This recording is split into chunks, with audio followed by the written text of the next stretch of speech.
Sobat Agro, selamat datang kembali di channel YouTube Agrozin Edi yang selalu memberikan informasi menarik dan up to date seputar dunia pertanian. Nah, kali ini Rane lagi ada di Rough House. Nah, jadi Rough House ini merupakan surga bagi para pecinta tanaman hias. Jadi di sini ada berbagai macam jenis tanaman hias yang pastinya harganya mulai dari yang terjangkau murah sampai yang harganya selangit. Nah, pas banget di sini Rane lagi bersama dengan owner dari Rough House, yaitu ada Bapak Reddy. Selamat sore Bapak. Selamat sore Mbak Rane. Ya, welcome ke Rough House. Iya, terima kasih Bapak atas kesempatan yang telah diberikan. Nah, mungkin sebelum kita bincang-bincang lebih lanjut, boleh perkenalan dulu Bapak. Mungkin banyak Sobat Agro yang belum kenal dengan Bapak. Baik. Ya. Selamat sore kawan-kawan Sobat Agro. Jadi perkenalkan, saya Reddy Fajar Kurniawan. Seperti tadi Mbak Rani perkenalkan, saya pemilik dari nursery Rough House. Jadi Rough House ini memang nursery yang berlokasi di Bogor dan beberapa lokasi lainnya. Yang memang orientasi kami adalah untuk memperbanyak tanaman dan juga target komersialisasi kami lebih banyak ke ekspor. Jadi ada bermacam-macam jenis tanaman yang kita koleksi di sini, tapi rata-rata jenisnya jenis aroid. Di antaranya ada philodendron, kemudian anthurium, kemudian juga alocasia. Oke, berarti jenis-jenis yang berdaun hijau seperti itu ya Pak? Betul. Ya? Untuk yang aglonema yang warna-warna cantik-cantik gitu belum ada atau? Ada juga kita, cuman memang jadi tadi saya sampaikan kita orientasinya lebih banyak ke ekspor, dan memang kita harus melihat demand di global seperti apa, dan memang mungkin kalau saat ini yang sedang ramai di luar memang lebih banyak dari yang jenis-jenis philodendron, anthurium seperti itu. Oke. Nah, mungkin sebelumnya bisa dibagikan ceritanya Pak, motivasi Bapak menjadi bisnis tanaman hias ini tuh apa sih Pak gitu? Boleh tahu? Baik, jadi memang sebenarnya semuanya berawal dari hobi ya, dari hobi. Dari dulu memang kita suka mengkoleksi tanaman. Tapi memang waktu itu ya skalanya skala untuk di rumah aja gitu. Kemudian berlanjut sampai tahun 2018, hobi itu berlanjut, dan kebetulan saya bisa bilang saat itu momentumnya pas banget. Jadi kita nemu momentum, ternyata kita lihat di global itu tren tanaman hias tipe houseplant ini sedang meningkat gitu. Banyak kalau kita lihat di Instagram itu banyak hobis tanaman yang posting tanaman jenis tertentu di Instagram mereka, dan kita melihat itu ada peluang bahwa Indonesia sebagai salah satu mega biodiversity ya, kita punya plasma nutfah yang banyak, yang mungkin bisa menjadi potensi yang besar untuk kita perkenalkan ke masyarakat luar ya, bahwa kita punya tanaman-tanaman yang cantik. Jadi awalnya hobi, kemudian kita melihat ada momentum seperti itu. Yang kedua juga caranya juga ketemu. Waktu itu kita mungkin pertengahan 2018 ada satu customer dari Kanada waktu itu connect ke Instagram kami. Jadi karena kita melihat ada momentum bagus, terus akhirnya kita coba-coba nih buat di Instagram account Rough House gitu ya. Pertengahan 2018 ada customer dari Kanada yang kontak kami, bisa nggak ekspor tanaman ke Kanada begitu.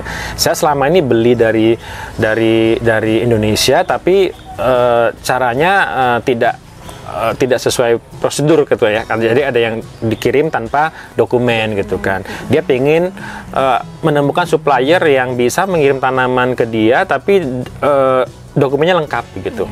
Akhirnya kenapa tidak ya, akhirnya saya coba cari tahu infonya ke Kementerian Pertanian bagaimana cara mengekspor tanaman, dan akhirnya ketemu. Saya ingat waktu itu pengiriman pertama kami ke Kanada itu 6 pieces tanaman waktu itu. Waktu itu jenis-jenis Arabidopora tetrasperma yang kita sebut Monstera mini, kemudian juga ada tipe begonia waktu itu. Iya, jadi begonia mungkin nggak rame di sini, tapi di Kanada waktu itu ngehits banget, jadi dia beli itu.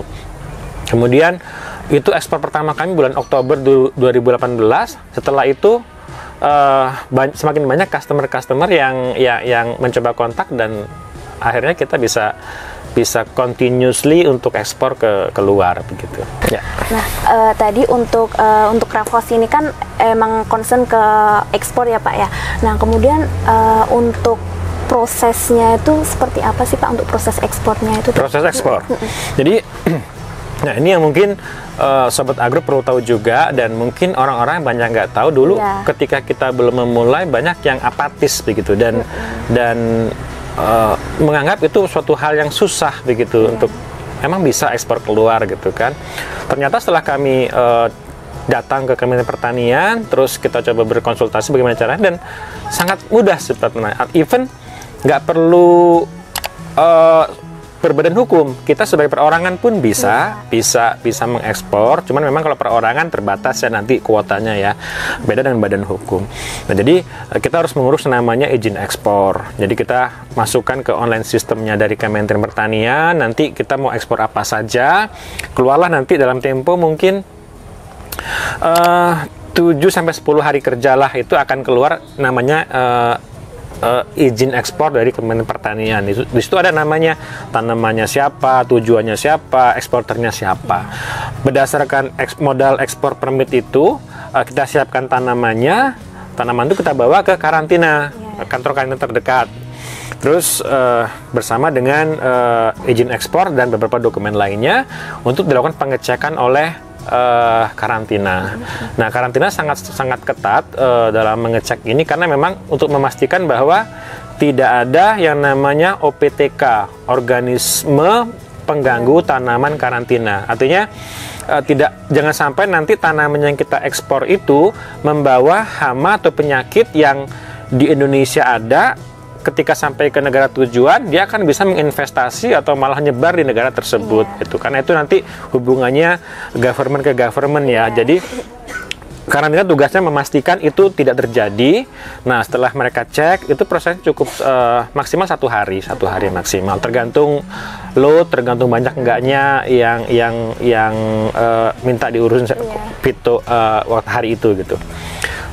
Satu hari, kemudian begitu sudah selesai, bukti bahwa tanaman kita sehat, keluar namanya fitosanitary sertifikat. Itu ada cap Garudanya, nanti itu disertakan ke dalam kemasan tanaman yang akan kita kirim ke luar negeri gitu. Oke, seperti itu. Nah, kemudian kalau untuk ke luar negeri, pemasaran di luar negeri itu melalui media sosial atau dari apa ya Pak, website? Banyaknya memang media sosial yang sekarang kita pakai. Instagram dan Facebook itu dua media sosial yang paling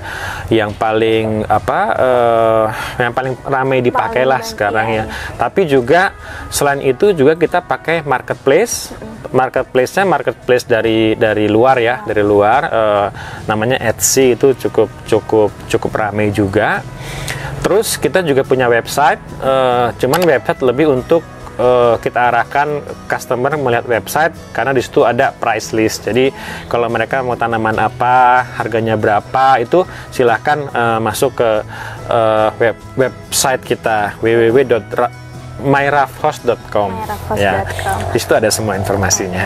Berarti buat Sobat Agro yang mau beli tanaman-tanaman yang ada di Raffles ini bisa kunjungi websitenya. Kalau enggak bisa kunjungin di media sosialnya Raffles ya Pak ya. Cuman kalau yang di website itu memang kita tujukan untuk pasar ekspor. Jadi harga di situ harga dalam bentuk US dollar. Kalau memang untuk yang teman-teman Sobat Agro yang di lokal, mungkin kontak ke Instagram kami aja. Iya. Oke. Nah, Pak, kemudian untuk bisnis tanaman hias ini apa sih Pak tantangan terbesarnya, kendalanya? Kalau kita mau menjual tanaman ke luar negeri, ke pasar global, itu kita harus kompetitif yang pasti kan. Nah, kompetitif itu bisa dari sisi artinya harga. Harga dipengaruhi oleh mungkin supply.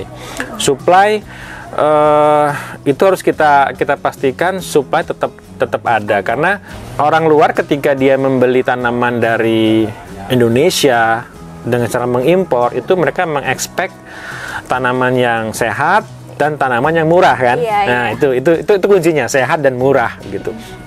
Nah, artinya bagaimana kita memaintain harga itu supaya di level kita sebagai produsen tanaman hias itu bisa memproduksi tanaman dengan harga yang murah. Karena terus terang challenge-nya di Indonesia memang ini belum jadi industri yang besar.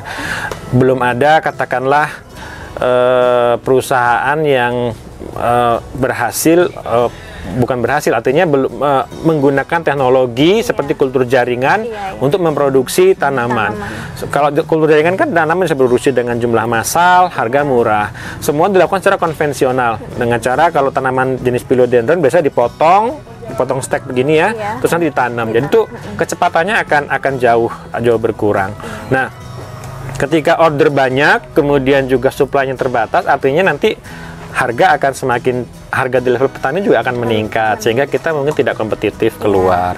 Itu satu, mengenai competitiveness dari sisi supply. Artinya kita perlu dukungan dari semua pihak bagaimana memastikan supply tanaman itu bisa kita dapatkan dengan harga yang kompetitif gitu.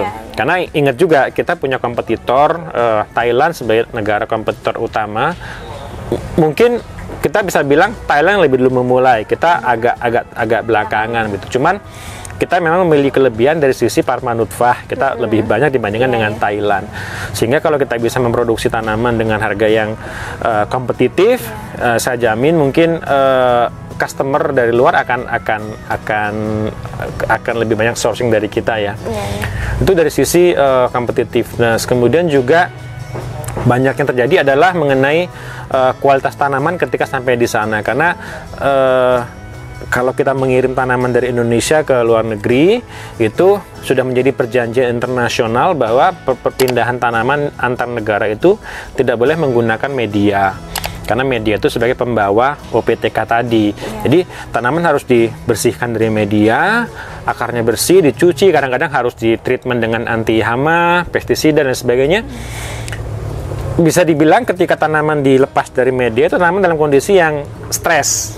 Nah, ini bagaimana teknik dari kita untuk memastikan ketika di packing dan dikirim ke sana dengan durasi 5-14 hari ya, kadang-kadang pengiriman tergantung kecepatan dan ada kendala enggak, sehingga bagaimana dalam 5-14 hari itu tanaman sampai di customer dalam kondisi tetap sehat. Paling enggak stres pasti ada, tapi paling enggak ya nggak mati, akarnya nggak busuk gitu kan, dengan sedikit perlakuan dari customer misalnya dengan diberi vitamin dan mungkin treatment yang lainnya akan naik lagi. Nah, ini kendala juga masih, jadi bagaimana menemukan teknik packing yang pas sehingga nanti ketika sampai di customer akan sampai dengan kondisi yang sehat gitu. Nah, berarti kalau dari Raffles sendiri misalkan nih Pak ada kasus, sampai sana akarnya busuk atau namanya mati. Nah, dari Raffles sendiri ada garansi nggak sih Pak istilahnya? Ya, ada. Jadi sebelum kita bertransaksi dengan customer, kita sampaikan term and condition kita. Hal-hal apa yang kira-kira menjadi tanggung jawab kami, hal-hal apa yang di luar tanggung jawab kami. Misalnya nih, kejadian akar busuk. Akar busuk itu terjadi karena ketika dia dibungkus dengan sphagnumos atau mungkin media lainnya, misal tisu lembab, kemudian kokopit, itu mungkin media itu terlalu basah sehingga akarnya busuk. Nah, itu menjadi tanggung jawab kami. Kami akan mengganti ke mereka. Tapi kalau misalnya yang terjadi adalah boxnya penyok gitu kan, kita sudah packing dengan standar packing kami, tiba-tiba sampai di sana boxnya penyok, dan itu karena faktor di delivery itu di luar tanggung jawab kami. Itu customer sudah clear bahwa yang hal seperti itu mereka nggak bisa klaim. Cuman kadang-kadang kita ya, karena untuk menjaga hubungan dengan customer ya, kadang-kadang adalah semacam mungkin nggak apa-apa, nanti next order kamu saya kasih bonus apa begitu untuk apa ya, untuk sekedar niat baik kita gitu. Nah, kemudian metode liability-nya pun beda-beda. Ada yang mungkin kita kondisikan misalnya di refund 100% kalau misalnya kita tanggung jawab ya, tadi misal tanamannya mati, refund 100% kita kembalikan uang ada. Kemudian ada juga yang mungkin refund 50%, misalnya tanamannya ternyata walaupun daunnya misalnya rusak tapi tanamannya masih viable, masih sehat, bisa tumbuh, itu kita tawarkan refund sekian persen. Atau mungkin kita tawarkan dalam bentuk diganti dengan barang yang sama untuk next shipment bisa juga gitu. Itu basically sebenarnya negosiasi kita dengan customer lah ya, seperti apa begitu. Tapi yang jelas dalam kondisi seperti ini tunjukkan bahwa kita mau kerjasama dengan mereka, kita mau memecahkan, solving problem sama-sama dengan mereka. Oke, ini masalah dari kita, ini masalah bukan dari kita. Tunjukkan kita mau berkomunikasi dan satu juga yang penting respon yang cepat, karena customer luar itu walaupun masalahnya bukan masalah di kita, tapi kalau kita responnya cepat dan sangat responsif, mereka akan appreciate dan akan mau untuk diskusi dan membicarakan seperti apa solusinya gitu. Berarti Raff House ini selalu memberikan pelayanan terbaik untuk customer. Insya Allah ya. Oke. Nah, mungkin ini Pak bisa dibagikan nggak Pak tips bisnis tanaman hias bagi para pemula yang mau mulai bisnis tanaman hias nih Pak. Tips-tipsnya apa dari Bapak mungkin? Intinya mungkin berani memulai, karena tanaman hias ini sebenarnya begini, ini salah satu produk pertanian, produk hortikultura yang terutama yang ini ya, tanaman hias yang tipe aroid ini ya, yang sekarang lagi tren ini, itu yang secara value-nya tinggi, tapi effortnya mungkin nggak sulit begitu. Bandingkan mungkin ada petani kita di Bandung misalnya menanam melon gitu kan, menanam melon lahan 1 hektar. Bayangkan beliau harus datang setiap hari pagi sampai siang merawat begitu. Ternyata ya effortnya kan seperti itu, berat setiap hari ke sana. Kemudian pun harga jualnya ketika dia panen 1 hektar, saya nggak tahu berapa sih melon biasanya, tapi mungkin ya margin yang dia dapat mungkin ya cukup banyak juga. Tapi mungkin dibandingkan dengan tanaman hias tipe ini ya, mungkin Mbak Rane pernah dengar juga kemarin ada tanaman janda bolong variegata Monstera variegata, itu yang sedaunnya sampai 30 juta, 45 juta begitu. Itu sangat banyak di tanaman ini. Yang tipe-tipe variegata itu yang harga dari kalau harga 15 juta, 10 juta itu banyak banget gitu sedaunnya gitu. Nah, jadi dari sisi nilai ekonomisnya sangat worth it ya. Value added-nya worth it, tinggi. Effortnya bisa dibilang sangat-sangat minim. Kita nggak perlu lahan yang 1 hektar, cukup lahan depan rumah 2 kali 3 meter pekarangan ya kan. Mungkin kita modal sedikit, kasih paranet, kemudian bikin rak-rak. Merawatnya pun sehari pulang kerja kalau teman-teman atau pulang kuliah misalnya kan, dirawat, pupuk seminggu sekali, cukup gitu. Tapi marketnya ada. Dan kalau terkait sama mungkin modalnya gimana, karena tanamannya mahal, modal juga mungkin memang itu kendala, tapi mungkin kita bisa mulai dengan tanaman-tanaman yang common dulu gitu loh, yang common, yang semua ada pasarnya kok, tanaman yang hijau-hijau yang nggak variegata. Dulu ketika saya memulai juga ada satu tanaman yang cukup ngehits dan mahal.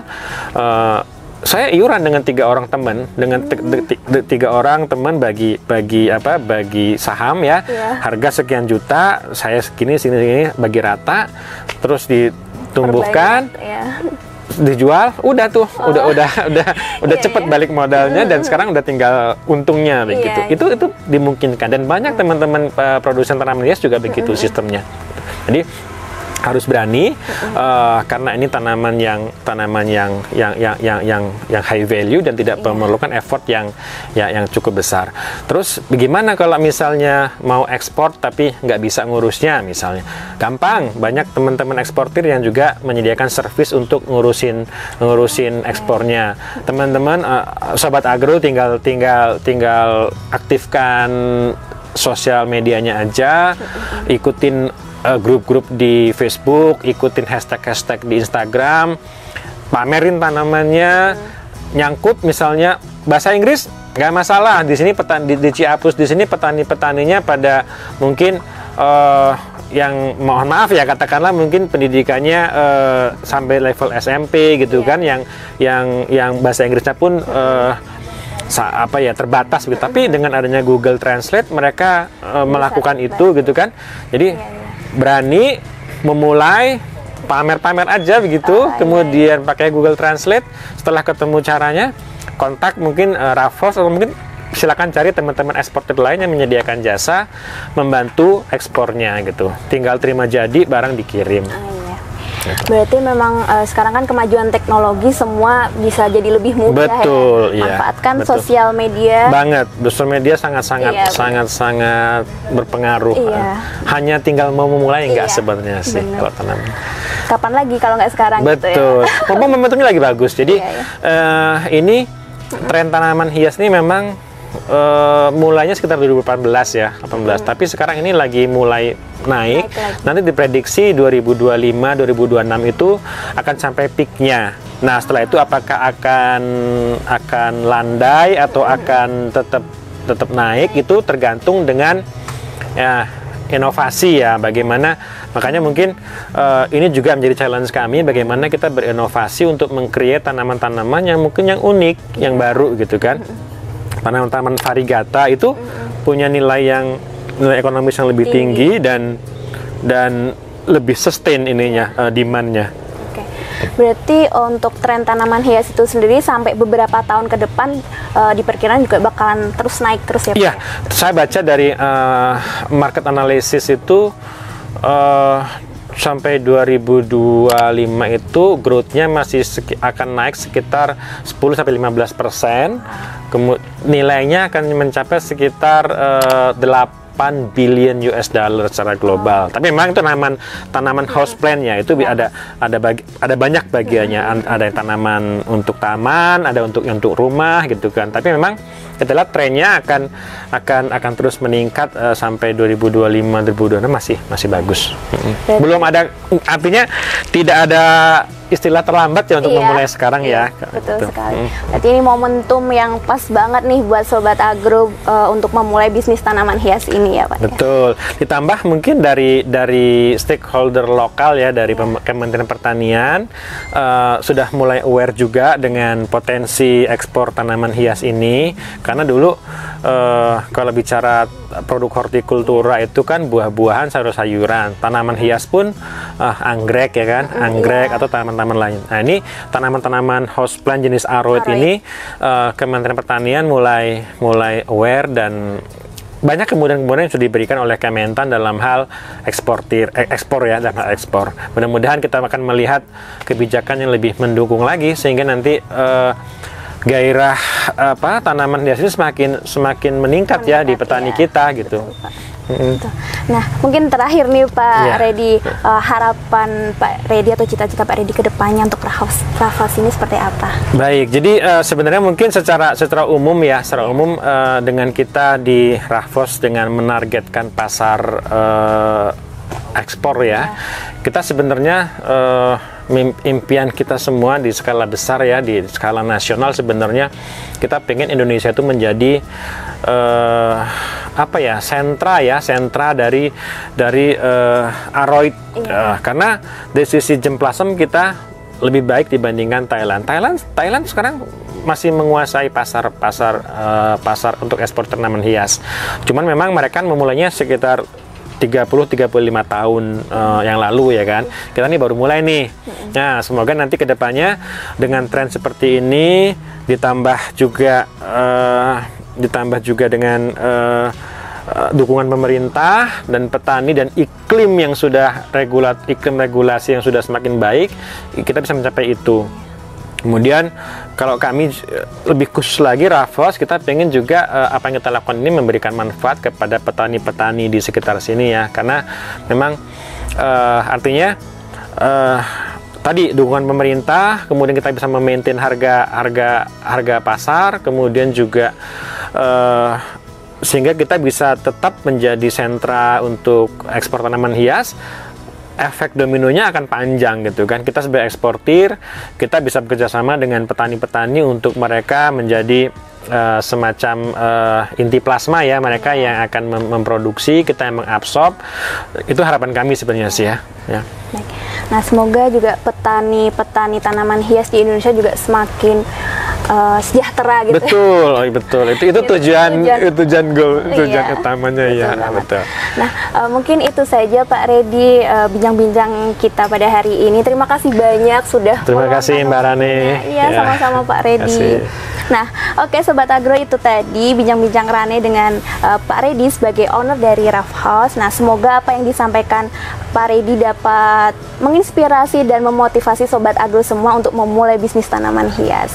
Nah, terima kasih sudah menonton sampai akhir. Nantikan video-video menarik lainnya tentunya di channel AgroZine ID. Sampai jumpa. Terima kasih.